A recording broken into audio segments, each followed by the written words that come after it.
Thrown Away by Rudyard Kipling. To rear a boy under what parents call a sheltered life system is, if the boy must go into the world and fend for himself, not wise. Unless he be one in 1,000, he is certainly to pass through many unnecessary troubles, and may possibly come to extreme grief simply from ignorance of the proper proportion of things. Let a puppy eat the soap in the bathroom or chew a newly blacked boot. He chews and chuckles until by and by he finds out that blacking an old brown Windsor makes him very sick. So he argues that soap and boots are not wholesome. Any old dog about the house will soon show him the unwisdom of biting a big dog's ears. Being young, he remembers and goes abroad at 6 months, a well-mannered little beast with a chastened appetite. If he's been kept away from boots and soap and big dogs till he came to the Trinity full-grown and with developed teeth, consider how fearfully sick and thrashed he would be. Apply that notion to the sheltered life and see how it works. It does not sound pretty, but is the better of two evils. There was a boy once who had been brought up under the sheltered life theory, and the theory killed him dead. He stayed with his people all his days, from the hour he was born until the hour he went to Sandhurst, nearly at the top of the list. He was beautifully taught in all that wins marks by a private tutor, and carried the extra weight of never having given his parents an hour's anxiety in his life. What he learned at Sandhurst beyond the regular routine is no great consequence. He looked about him. He found soap and blackening, so to speak, very good. He ate a little and came out of Sandhurst not so high as he went in. Then there was an interval and a scene with his people who expected so much from him. Next, a year of living unspotted from the world in a third-race depot battalion where all the juniors were children and all the seniors are women. And lastly, he came out to India, where he was cut off from the support of his parents and had no one to fall back on in time of trouble except himself. Now, India is a place beyond all others where one must not take things too seriously. The midday sun always expected. Too much work and too much energy kill a man just effectively as too much assorted vice and too much drink. Flirtation does not matter because everyone is being transferred and either you or she leaves the station and never return. Good work does not matter because a man is judged by his worst output and another man takes all the credit for his best as a rule. Bad work does not matter because other men do worse, and incompetents hang on longer in India than anywhere else. Amusements do not matter because you must repeat them as soon as you have accomplished them once, and most amusements only mean trying to win another person's money. Sickness does not matter because it's all in a day's work, and if you die, another man takes over your place and your office in the 8 hours between your death and burial.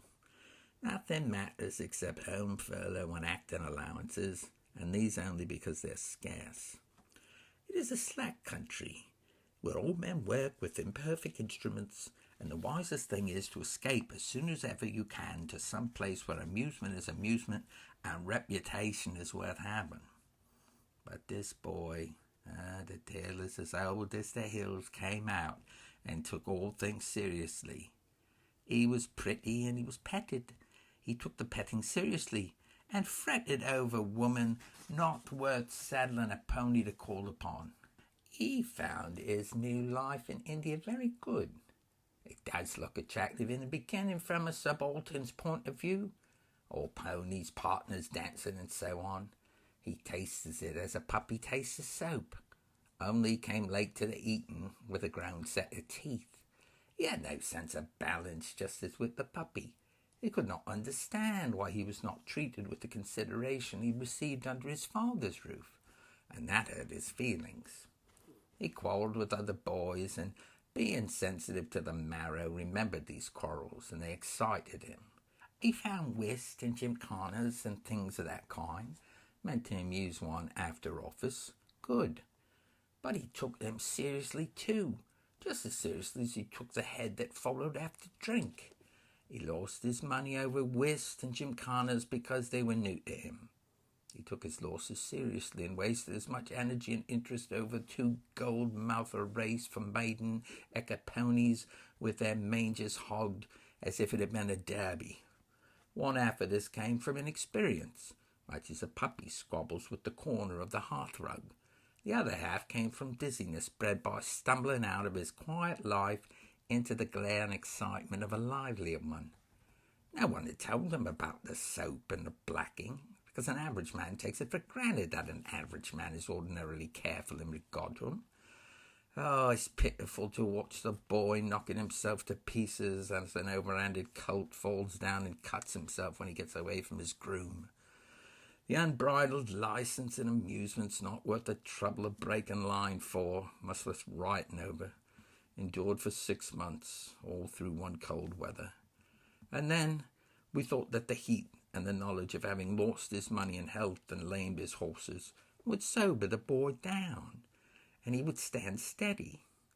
In 99 cases out of 100, this would have happened.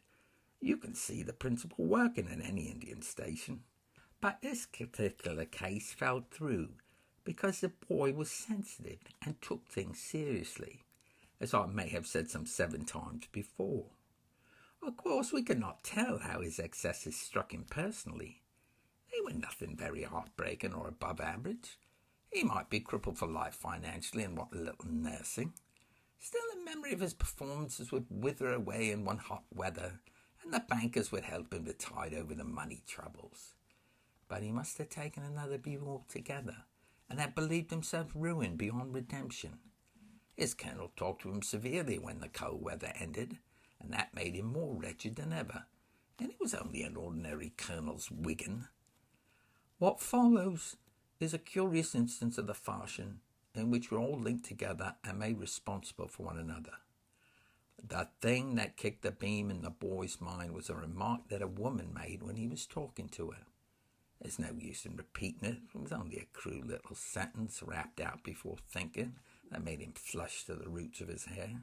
He kept to himself for 3 days and then put in for 2 days' leave to go shooting near a canal engineer's rest house about 30 miles out. He got his leave, and that night at mess was noisier and more offensive than ever. He said he was going to go shoot big game and left at 10:30 in an eka. Partridge, which is the only thing a man could get near the rest house, is not big game, so everyone laughed. Next morning, one of the majors came in from short leave and heard that the boy had gone out to shoot big game. The major had taken an interest in the boy and had more than once tried to check him. The major put his eyebrows up when he heard of the expedition. He went to the boy's room where he rummaged. Presently he came out and found me leaving cards on the mess. There was no one else in the room.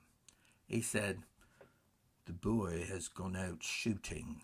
Does a man shoot a partridge with a revolver and a writing case?"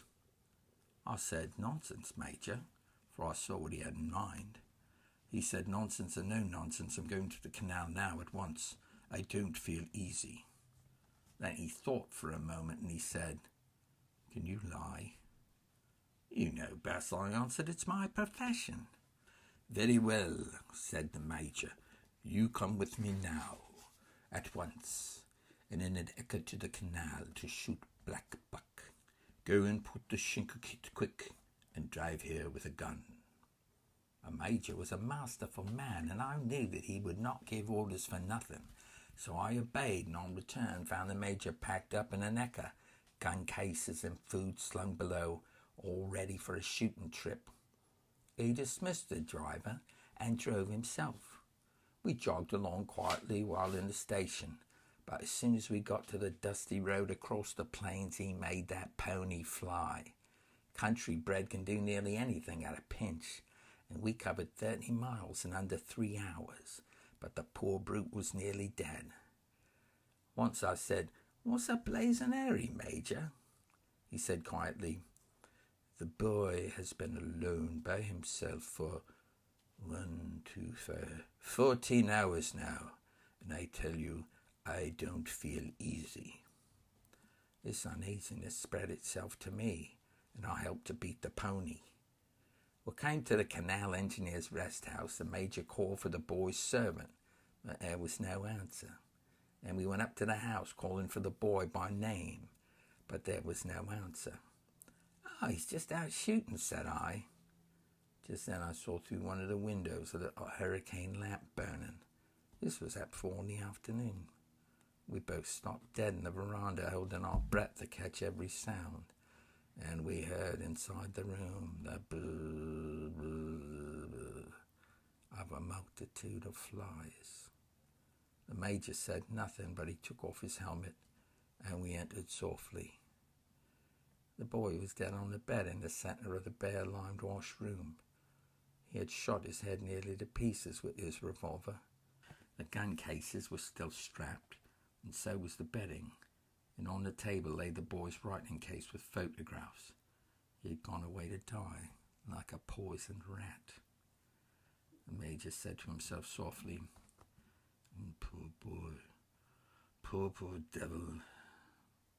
Then he turned away from the bed and he said, "I want your help in this business." Knowing the boy was dead by his own hand, I saw exactly what that help would be. So I passed over to the table, took a chair, lit a cheroot, and began to go through the writing case, with the Major looking over my shoulder and repeating to himself, "Oh, he came too late, like a rat in a hole. Poor devil." The boy must have spent half the night in writing to his people, to his colonel, to his girl at home, and as soon as he had finished, might have shot himself, for he'd been dead a long time when we came in. I read all that he'd written and passed over each sheet to the Major as I finished it. We saw from his accounts how very seriously he'd taken everything. He wrote about disgrace, which he was unable to bear, indelible shame, criminal folly, wasted life, and so on. Besides a lot of private things for his father and mother, much too sacred to put in the print. The letter to the girl at home was the most pitiful of all, and I choked as I read it. The Major made no attempt to keep dry-eyed. I respected him for that. He read and rocked himself to and fro and simply cried like a woman, without caring to hide it. The letters were so dreary and hopeless and touching. We forgot all about the boy's follies and only thought of the poor thing on the bed and the scrawled sheets in our hands. It was utterly impossible to let the letters go home. They would have broken his father's heart and killed his mother after killing her belief in his son. At last the Major dried his eyes openly and said, "Oh, nice sort of thing to spring on an English family. What shall we do?" I said, knowing what the Major had brought me out for, "The boy died of cholera. We were with him at the time. We can't commit ourselves to have measures. Come along." And began one of the most grimly comic scenes I've ever taken part in. The concoction of a big written lie bolstered with evidence to soothe the boy's people at home. I began the rough draft of a letter, the Major throwing in hints here and there while he gathered up all the stuff the boy had written and burnt it in the fireplace. It was hot, still evening, when we began, and the lamp burned very badly. In due course I made a draft to my satisfaction, setting forth how the boy was the pattern of all virtues, beloved by his regiment, with every promise of a great career before him, and so on. How he had helped him through the sickness. It was no time for little lies, you will understand. And how he had died without pain. I choked when I was putting down these things and thinking of the poor people who would read them. And I laughed at the grotesqueness of the affair, and the laughter mixed itself with the choke, and the Major said we both wanted drinks. Oh, I'm afraid to say how much whiskey we drank before the letter was finished. It had not the least effect on us. Then we took off the boy's watch, locket, and ring. Lastly, the Major said, "We must send a lock of hair too. A woman values that." But there were reasons why we could not find a lock fit to send. The boy was black-haired, and so was the Major, so luckily I cut off a piece of the Major's hair above the temple with a knife and put it into a packet we were making. The laughing fit and the chokes got a hold of me again, and I had to stop. The Major was nearly as bad. We both knew the worst part of the work was to come. We sealed up the packet. Photographs, lockets, seals, ring, letters, and a lock of hair with the boy's seal and wax and the boy's seal. Then the Major said, "For God's sake, let's get outside away from the room and think." We went outside. We walked on the banks of the canal for an hour, eating and drinking what we had with us until the moon rose. I know now exactly how a murderer feels. Finally, we forced ourselves back into the room with the lamp and the other thing in it and began to take up the next piece of work. I'm not going to write about this. It was too horrible. We burned the bedstead and dropped the ashes into the canal. We took up the mat in another room and treated it in the same way. I went off to the village and borrowed 2 big hoes.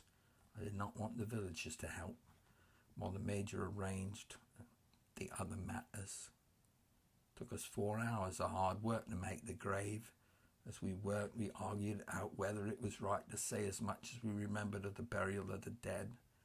We compromised things by saying the Lord's Prayer with a private unofficial prayer for the peace of the soul of the boy.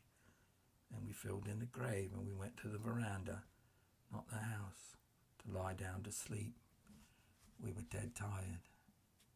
When we woke, the Major said wearily, "We can't go back till tomorrow. We must give him a decent time to die in. He died early this morning, remember. That seems more natural." So the Major must have been lying awake all the time thinking. I said, "Then why didn't we bring the body back to cantonments?" The Major thought for a minute. "Because the people bolted when they heard of the cholera, and the Eka has gone." And that was strictly true. We had forgotten all about the Eka pony, and he had gone home. So we were left there alone, all that stifling day in the canal rest house, testing and retesting our story of the boy's death to see if it was weak at any point. A native appeared in the afternoon, but we said that Sahib was dead of cholera and he ran away. As the dusk gathered, the Major told me all his fears about the boy and the awful stories of suicide or nearly carry-out suicide, tales that make one's hair crisp. He said that he himself had once gone down the same valley of shadow as the boy when he was young and new to the country, so he understood how things fought together in the boy's poor jumble head. He also said that youngsters in their repentant moments consider their sins much more serious and ineffaceable than they really are. We talked together all through the evening and rehearsed the story to the death of the boy. As soon as the moon was up and the boy theoretically just buried, we struck across the country for the station. We walked from 8 until 6 in the morning, but though we were dead tired, we did not forget to go to the boy's rooms and put away his revolver with the proper amount of cartridges in the pouch, also to set his writing case on the table. We found the colonel and reported the death, feeling more like murderers than ever, and then we went to bed and slept the clock round, for there was no more in us. The tale had a credence as long as it was necessary for everyone to forget about the boy before a fortnight was over. Many people, however, found time to say that the Major had behaved scandalously in not bringing the body for a regimental funeral. The saddest thing of all was the letter from the boy's mother to the Major and me.